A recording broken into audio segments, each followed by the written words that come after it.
Hi, my name is Dr. Rojas and I'm here with my patient, City. Today I will be showing you guys how to properly measure a blood pressure reading using a manual sphygmomanometer. Blood pressure is the force of blood pushing against the walls of the arteries. It's measured using two numbers, the systolic and diastolic pressure. A normal blood pressure reading would be at about 120 over 80. And 120 being the systolic pressure and the 80 being the diastolic pressure. So here is the cuff and sphygmomanometer. And then this is the stethoscope we'll be using as well. The cuff is used to restrict the blood flow, whereas the stethoscope is used to hear the actual pulse. Before starting, always sanitize your hands, which I have right here handy. And then you would also have to get consent from your patient. May I check your blood pressure? Yes, may. Alright. So I'm going to grab the cuff here along with the sphygmomanometer. And there are usually indicators on the cuff to let you know where exactly the cuff should be placed on the arm. Before the cuff is actually put on, it's a good idea to locate the pulse first. That way you have it at the right place. The pulse is usually towards the medial side of the body. City's is right here. So let's grab the cuff and wrap it around tightly. Our cuff has an indicator on where the artery should be at. So I'm gonna put it around where I felt it, and then I'm gonna make sure that this is tight enough as well. All right, and now I'm gonna grab my stethoscope. Again, the stethoscope is gonna help us hear the actual pulse. So I would put it on, and then the circular part of the stethoscope is on. So I'm gonna put it right where I felt that artery, and it should stay there, and then get the blood pressure reading in a second.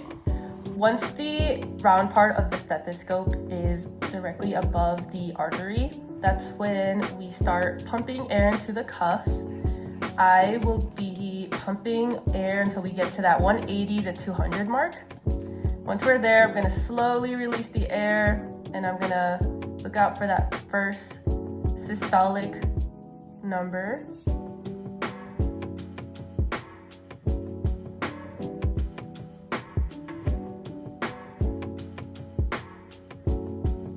And then I also was hearing for that last number being the diastolic number.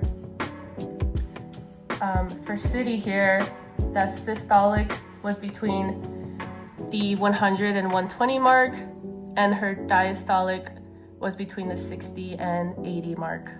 And that is how you use a manual sphygmomanometer to measure blood pressure. Here are just 4 tips to help maintain healthy blood pressure. It's a good idea to eat a healthy, balanced meal, low sodium diet, exercise regularly, as well as avoiding smoking and excessive alcohol consumption, and then also managing stress effectively.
Thanks for watching!